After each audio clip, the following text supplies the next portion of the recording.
Welcome to Reformed Thinking, the deep dive where we take scripture and commentary and really try to work through the spiritual exercises they show us. Glad to be here. Today, we're opening our source material to a psalm that, well, it really cuts right to the heart of feeling spiritually abandoned. Psalm 13, David brings us face to face with one of the most terrifying questions a believer can ask.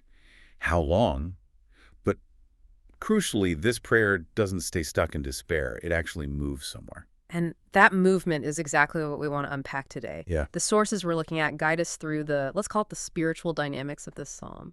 They show David going from this crushing sense of being neglected, internal chaos, debilitating stuff, Right. to an assured hope, a vocal hope even. And that hope, this is key, it's anchored entirely in God's faithful character and his promise, not because things suddenly got better around him. So we're looking for a practical guide, really. How does faith actually work when everything you see and feel suggests God has just stopped acting for you?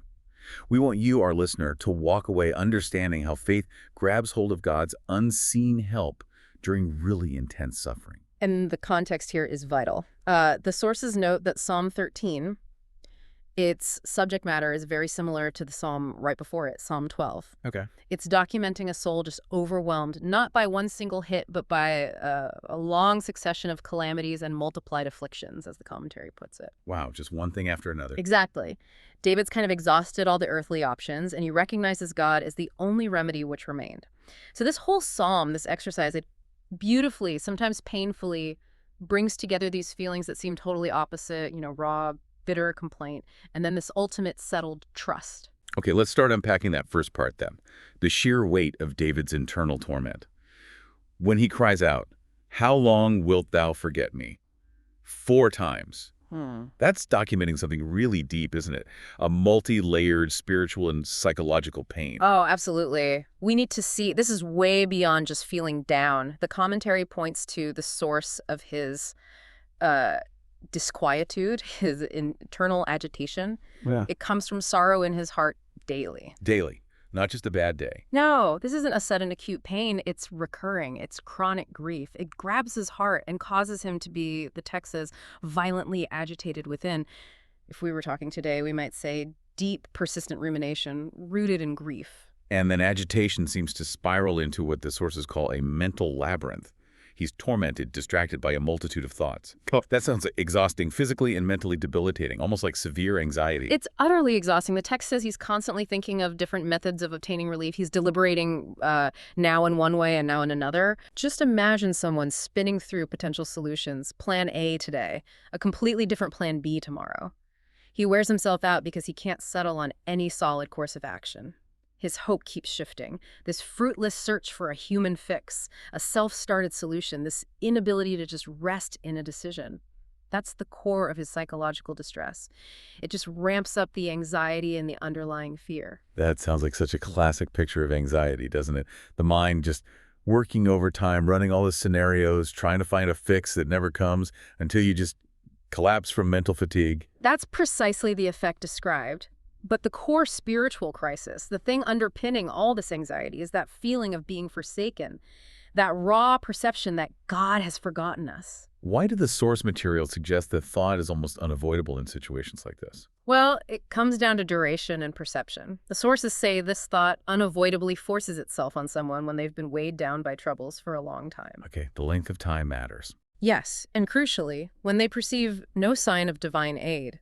David isn't making some abstract theological statement here about God knowing everything. He's speaking from the feeling in his own mind. And the judgment of the flesh, our natural senses, suggests God has hidden his face, which, practically speaking, makes him seem absent. So the feeling of abandonment is almost a natural response to prolonged, unrelieved suffering, no matter what God is actually doing. Absolutely. The flesh, our natural inclination, judges only by what it feels right now.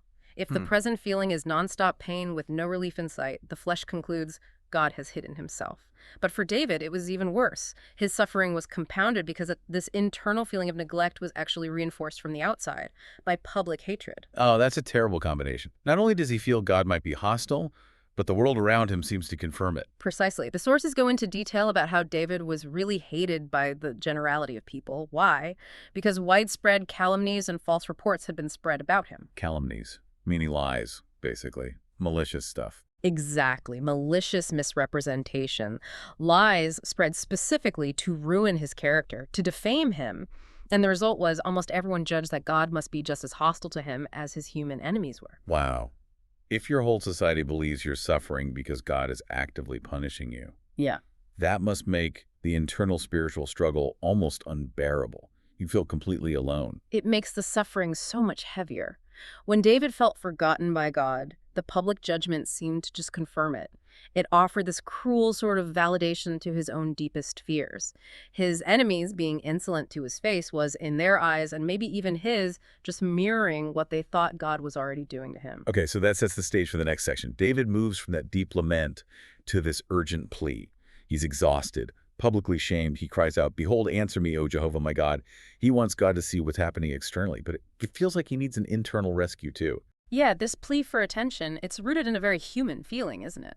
The sources say we often feel that until God actually puts forth his hand to give relief, it's like he shuts his eyes and does not behold us. Right, like he's not looking. So David is asking God to shift from seeming inaction to compassionate intervention. He asks God to look first and then to answer. The idea is that God hears us when he's moved by compassion, when he's prompted to actually help us. And then comes that really specific phrase, "Enlighten mine eyes, lest I sleep in death." We often think of enlighten my eyes as just a metaphor for, spiritual understanding. But the commentary says the original Hebrew idiom is much more physical. It's intensely physical and specific. That's a really crucial insight from the commentary, yeah. Asking God to enlighten mine eyes. It's basically the same as asking God to give the breath of life. Yeah. The phrase signifies restoring the vigor of life. The sources explicitly say that a person's vitality, or lack of it, shows up chiefly in the eyes. So it's about restoring immediate physical energy in life. So if he's asking for the vigor of life, then the opposite condition he mentioned, sleeping in death, that means literal imminent death. He thinks he's about to die. That's the confession he's making, yes. David recognizes that unless God steps in right now, immediately, he'll be overwhelmed by the darkness of death. He feels he's already, right now, as a man without life. This isn't some far-off threat. It's immediate physical and spiritual collapse knocking at the door. The commentary brings in that story about Jonathan, doesn't it? Mm-hmm. To ground this physically? It does, yeah. The account in 1 Samuel. When Jonathan was just wiped out from battle and hunger and he tasted that honey, the text says his eyes were enlightened. But before that, when he was starving, his eyes were overcast with dimness. That dimness symbolized his life affairs just draining away from physical lack. David's using that same kind of picture. This spiritual neglect, these endless calamities, they're draining his life force. He's begging for physical life and spiritual life both at the same time. That makes his plea so much more desperate than just asking for understanding. Yeah. He's asking for immediate life support, basically, to avoid dying right then and there. Exactly. But notice, David doesn't just plead for himself. He immediately shifts gears and uses a theological argument. The argument from God's office, you could call it. He asks for help because his enemy's winning would actually be an affront to God's own governance. Okay, so he moves from his personal agony to the bigger picture of God's sovereignty and reputation. How does he build that case? He points out what happens because of his weakness, his languor. His enemies are puffed up over him. They triumph more boldly because they see him enfeebled, apparently, without God's protection. And David, as God's servant, believes this kind of cruel arrogance is something God will less bear with. So David is basically making a kind of judicial appeal, saying, God, look, this situation is becoming a test of your reputation in public. He's tapping right into God's role in ruling over wickedness. The commentary highlights that it's the peculiar office of God, part of his job description, you might say, to repress the audacity and insolence of the wicked, as often as they glory in their wickedness. So God pushes back against arrogant evil. Right. And David argues that if his enemies succeed in crushing him, remember, he's God's anointed servant operating under God's covenant, then they would effectively be wickedly triumphing over God himself. His personal safety becomes secondary to vindicating God's rule in front of everyone. Okay, this really sets up the central amazing paradox of the psalm, doesn't it? Yeah. In the first half, David feels forgotten. His eyes are dimming. He feels like he's dying. Then suddenly, in the second half, he declares, I have trusted in thy mercy. How on earth does a believer bridge that gap when all the physical, carnal evidence screams hopelessness? That bridge, that's the spiritual mechanism of faith. Carnal reason, our natural way of thinking based only on sight and feeling, it dictates that God shuts his eyes until relief actually shows up physically. Yeah, I'll believe it when I see it. Exactly. So acknowledging God's ongoing invisible care right in the middle of severe affliction, that is not the usual way with men, the commentary says. It's not what the feelings of nature would prompt. Faith acts directly against the judgment of the flesh. So if faith goes against the grain of natural feeling, it must be an active thing, an exertion of the mind, not just a passive emotion. That's a critical distinction. Faith allows the eyes of the mind to penetrate even to the grace of God, although it was hidden in darkness. The grace is there, but it's hidden unseen by physical eyes, unfelt by raw emotions.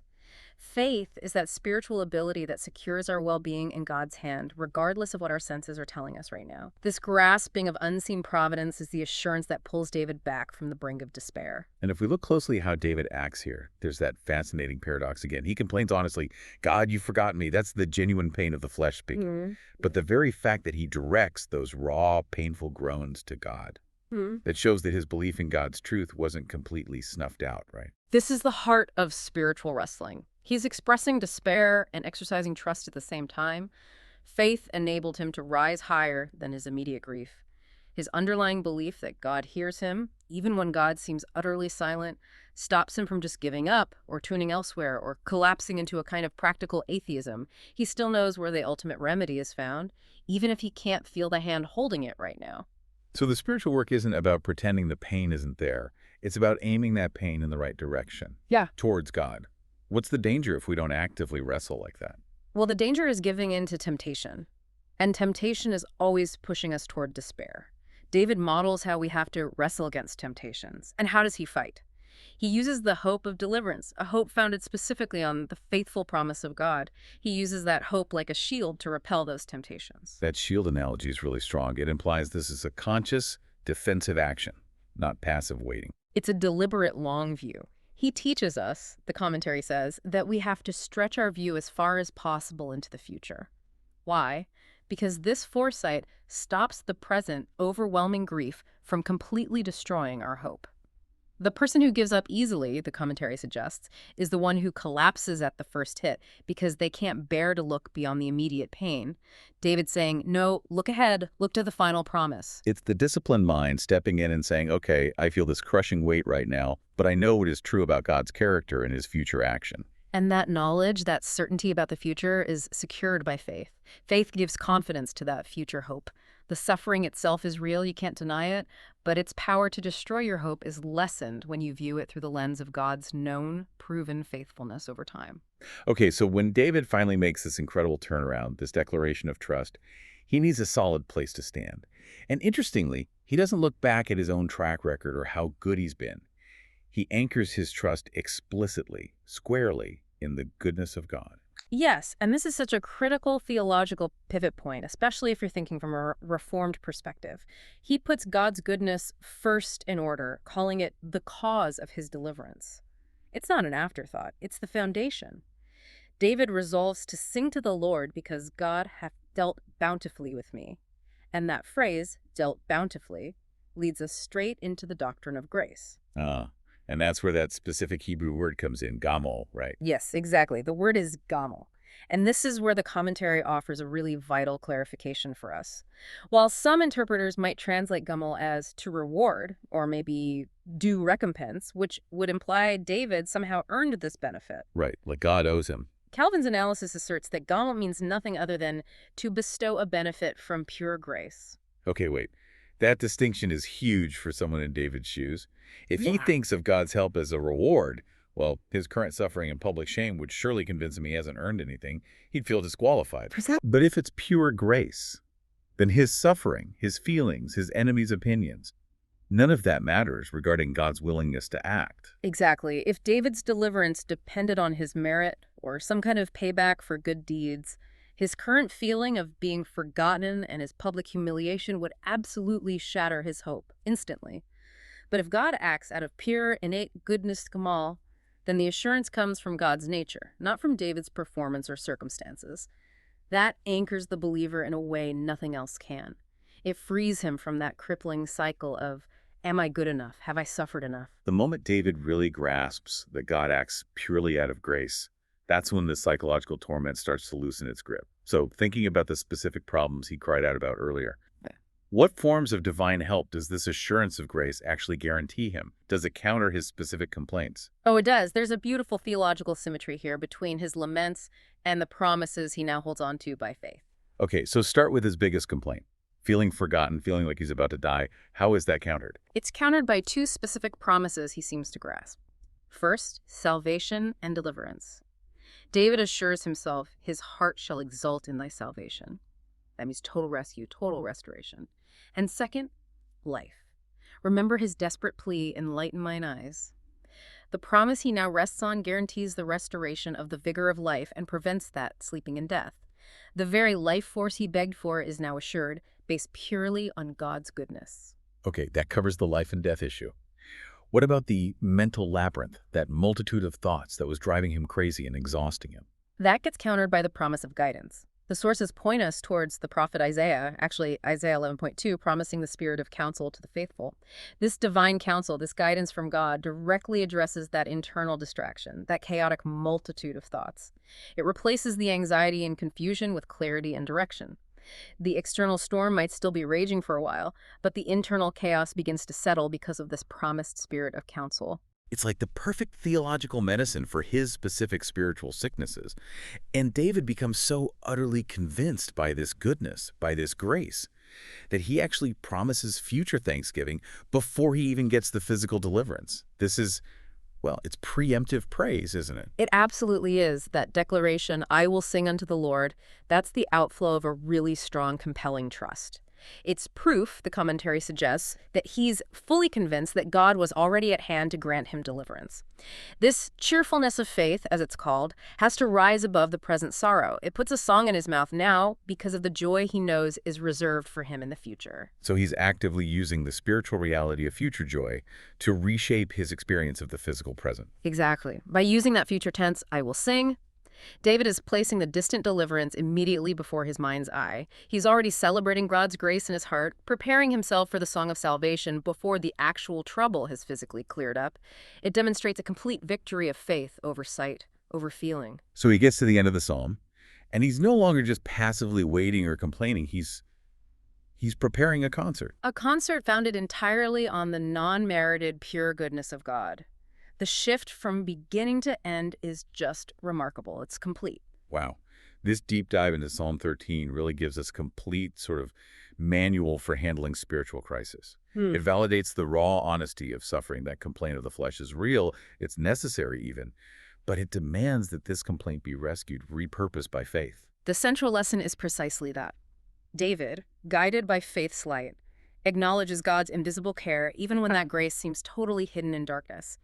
He teaches us that even when we feel profoundly forgotten, completely alone, the truth of God's character, his unchanging goodness, his faithful promise, that has to be the shield we deliberately, consciously raise against the constant pull towards immediate despair. We see him move all the way from that bitter, honest cry, how long, Lord, will you forget me forever, all the way to the resolution that defines his restored life. I will sing unto the Lord because he hath dealt bountifully with me. And that final resolution, remember, it isn't earned by good behavior or enough suffering. It's gifted. It comes from Gamel, from pure grace. David's urgent plea for God to enlighten mine eyes was at its core a desperate request for the visible light of life, for renewed vigor. So considering this whole exercise of Psalm 13, this journey from deep, honest complaint to assured trust in God's goodness, it really raises a challenging question for you, the listener. If faith is what's required to stretch your view into the future, and if that future promise is the shield against despair, what practical steps must you take today to actively use that hope, instead of just passively waiting for the suffering to maybe lift on its own? That's definitely something to reflect on as you face your own daily sorrows, maybe your own debilitating multitudes of thoughts. The remedy, it seems, is found in grasping that unseen goodness. Until next time.